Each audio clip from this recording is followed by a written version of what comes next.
Hey everyone, welcome to Perspective! What? This is the 4th chapter, so if for whatever reason you haven't checked out the first 3 chapter reviews, then here are the links. Ding ding dong. What? I'm doing what a lot? Yeah, son. What? Alright, sorry. So King's Quest Chapter 4 gives us a family story. That's right, Graham and Valanice had kids. Twins! My sister had twins. Moving on. The royal family has to investigate through a labyrinth. Their only guide is the Sphinx. As usual, this will be up for as long as there are spoilers, so I'm already getting into it. There are spoilers ahead, starting, like, right now. So, alertness! We start with King Graham and Queen Valanice in bed. No, this is not an X-rated game. Don't freak out. His newly born twins need attention, and Graham's job is to take care of them. Because, you know, it's his turn. It's your turn.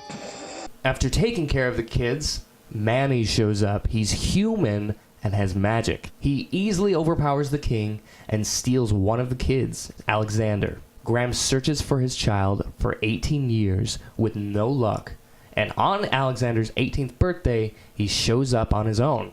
With his long-lost son back, Graham schedules a family vacation to a wonderfully nature-filled land that happens to be frozen.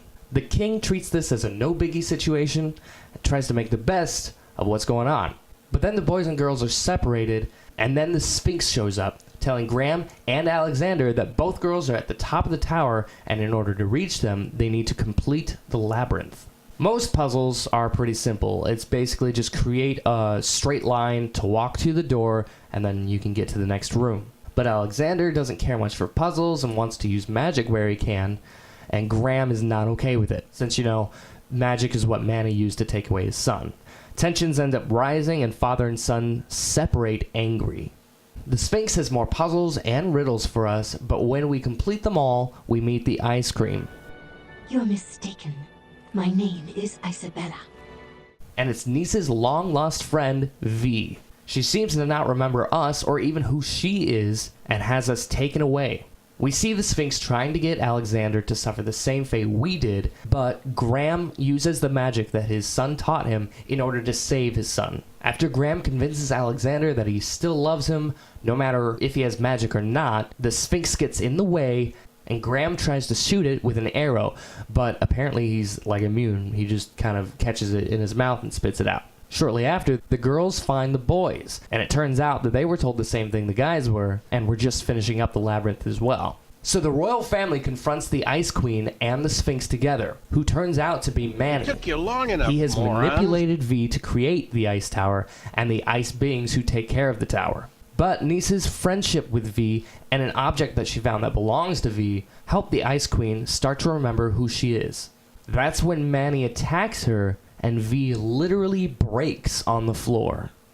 Alexander makes an attempt to get rid of Manny by shooting him with an arrow, but this time he added something special to the arrow. He added what's called a cat cookie.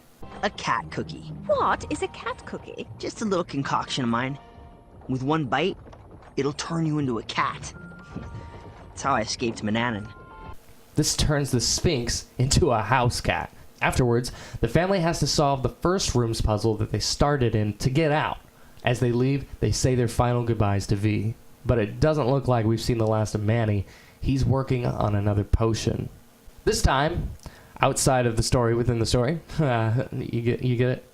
Yeah. Gwendolyn and Gart are not getting along. A feud is happening between the family that seems to revolve around who will be the next king. But we find out in the last cutscene that the old King Graham is dying, and we're left on a cliffhanger. So, this chapter was fairly simple. The puzzles were clever, but really straightforward. It started slowly with simple follow-the-line puzzles. They got a little bit more complex later on, but overall, there wasn't a whole lot of variety in these kinds of puzzles. The game did pick up speed when the other puzzles and riddles started happening. And obviously, the story is the strong part of the game. It's interesting, it's engaging, and it leaves you wanting more. I'm super excited for the 5th chapter, and I hope you are too. This chapter, Chapter 4, No Place Like Home, gets my perspective rating of Hardcore Sweet. If you haven't checked out our playthrough of Chapter 4, click here. And check back next week for the next chapter. That's right, we're gonna play it. So get ready. Woo! Woo! Woo! So the royal family confronts the ice cream and the ice cream.